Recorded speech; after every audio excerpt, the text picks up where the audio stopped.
Oke, selamat sore untuk kita semua. Eh, jadi pada video kali ini saya akan mereview buku ke-9 pada mata kuliah Sosiologi Terapan. Eh, buku ini merupakan salah satu tugas dari mata kuliah tersebut. Judul bukunya adalah Politik Konflik Siber. Oke, teman-teman, sebelum masuk pada isi buku ini, sebelumnya saya ingin memperkenalkan diri dulu. Nama lengkap saya Epifanus Jole, NIM 1703030059. Saya mahasiswa Sosiologi semester 7, program studi Sosiologi, Fakultas Ilmu Sosial dan Ilmu Politik, kuliah di Universitas Nusa Tenggara Kupang. Baik teman-teman, langsung saja politik konflik siber. Jadi dalam buku ini, teman-teman, yang pertama di sini kita membahas tentang the politics of cyber conflict. Teman-teman, berfokus pada fenomena cyber conflict atau biasa disebut dengan konflik di lingkungan yang dimediasi komputer dan internet. Cara itu berdampak pada politik, masyarakat, dan budaya. Buku baru ini membahas lingkungan teknologi yang saat ini dan penyelidikan gerbang era topikal. Dari yang pertama, kekuasaan, partisipasi, dan demokrasi dalam politik internet. Yang kedua, keamanan internet, peran informasi, dan terorisme di dunia maya. Kemudian yang ketiga adalah konflik dunia maya, sosiopolitik, seperti gerakan sosial, melawan pembangkang pemerintah, dan sensor internet di berbagai negara. Kemudian yang ke D itu konflik dunia maya etno-religius. Kemudian yang berikutnya yaitu analisis peran internet dalam organisasi protes anti perang selama konflik Irak. Itu contohnya selama konflik di Irak pada waktu tahun 2003 yang berpengaruh terhadap liputan media dan dampak perang di internet itu sendiri. Kemudian ada gerakan politik dan penggunaan internet. Jadi teori gerakan sosial sangat relevan dengan penelitian ini karena banyak diantaranya yang merupakan kelompok yang menggunakan internet sebagai karakteristik gerakan sosial. Misalnya gerakan Zapatista di Meksiko. Internet pada waktu itu jauh lebih murah daripada media-media casting. Belum cukup disensor untuk menghalangi penggunaan oleh berbagai kelompok dan memiliki pemirsa potensial di seluruh dunia. Kemudian di situ kita bisa melihat bagaimana cara memfasilitasi suatu cara baru yang sukses untuk sosial sebagai suatu gerakan untuk menyampaikan pesan mereka ke audiens yang jauh lebih besar. Namun misalnya adalah bahwa yang diperjuangkan oleh kelompok-kelompok ini pada analisis terakhir adalah modernis tradisional, konsep seperti demokrasi, partisipasi, dan di atas segalanya yaitu kekuasaan. Baik teman-teman, dalam konteks ini Barrett membuat poin penting ketika dia menegaskan bahwa internet dapat mendukung rantai global surat piramida, surat kebencian anonim, graffiti otensif, dan berbagai aktivitas antisosial lainnya.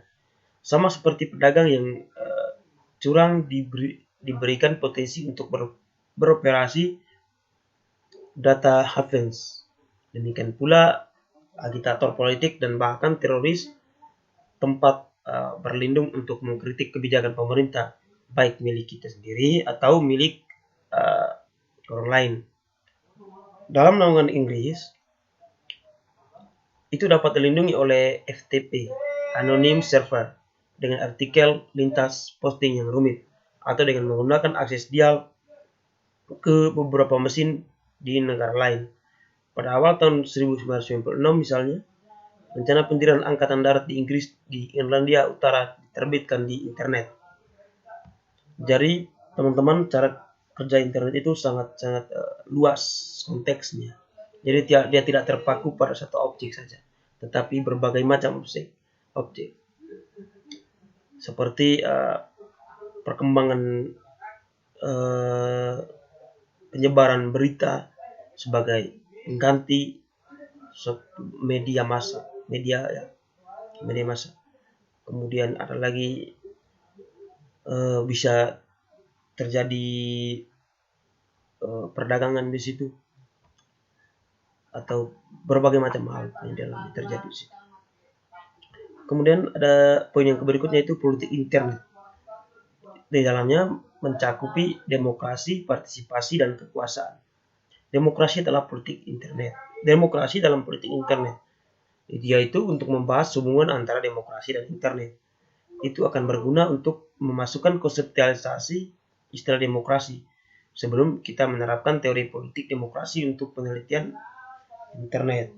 Internet melahirkan jenis partisipasi baru dalam pemerintah, sehingga menantang tradisi jenis demokrasi nasional, di mana bentuk-bentuk baru konfigurasi kekuasaan dapat muncul antara individu yang berkomunikasi, yang bisa dibilang informasi adalah sumber kehidupan demokrasi.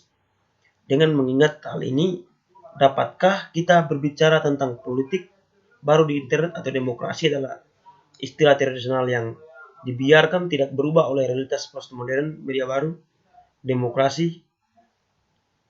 Dalam konteks yang sama juga, struktur hierarki dari suatu sistem negara itu sendiri telah terganggu oleh munculnya ekonomi global, ekspansi pesat hubungan dan komunikasi tradisional transnasional, pertumbuhan ekonomi internasional, organisasi dan rezim, dan perkembangan gerakan transnasional dan aktor yang semuanya menantang kemanjurannya.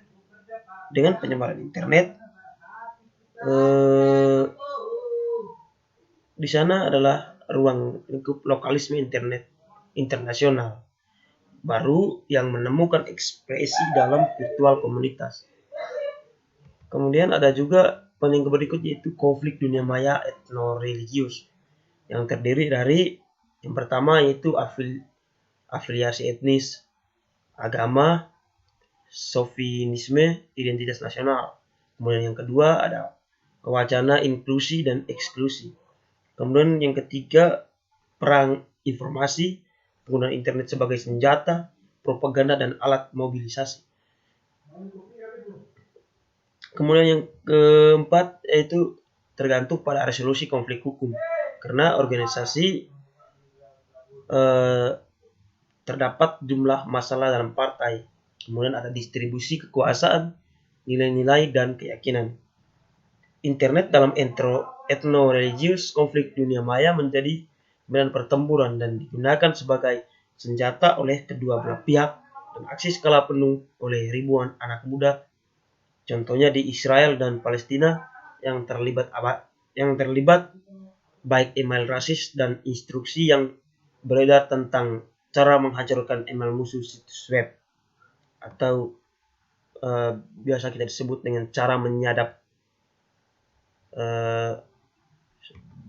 seseorang, menyadap web seseorang. Kemudian ada pengaruh internet pada file perang Irak. Ketiga, dalam kasus khusus perang informasi pasca 11 September, pernyataan dari Persatuan Amerika Serikat oleh pemerintah Bush telah menghasilkan konteks di mana publik pernyataan yang ditujukan kepada komunitas internasional ditafsirkan sebagai representasi di Amerika Serikat sebagai entitas politik dan bukan hanya ucapan orang tertentu individual dalam pemerintahan saat ini. Sebelum dan selama perang Irak Maret tahun 2003, teknologi informasi dan terutama internet yang menginspirasi beberapa kelompok yang termasuk dalam berbagai macam perbedaan yang memiliki latar belakang dan ideologi untuk menyuarakan pendapat mereka tentang perang, dan secara khusus misalnya untuk terlibat dalam pertasan simbol terhadap kelompok atau institusi lawan. Kemudian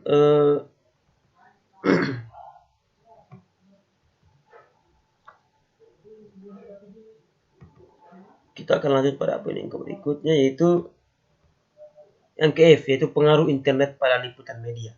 Jadi di sini di poin ini di situ menjelaskan tentang pengaruh internet dalam liputan media, tentang perang. Jadi ada alasannya, yaitu berkaitan dengan beberapa fakta yang cukup sederhana, bahwa lebih banyak orang yang online sekarang daripada dalam perang Irak tahun 1991. Yang lain muncul karena teknologi telah maju, termasuk perpesanan instan, citra, audio visual, berbagai file, dan lain-lain. Tetapi tetap saja, apa yang membuat perbedaan dalam konflik ini adalah merupakan lingkungan media yang sudah matang. Itu semua sudah jelas dalam pelaporan alternatif tentang konflik, terutama karena orang Amerika dan juga seluruh dunia menelusuri berita online yang tidak dapat mereka temukan di rumah. Baik, mungkin saja yang perlu saya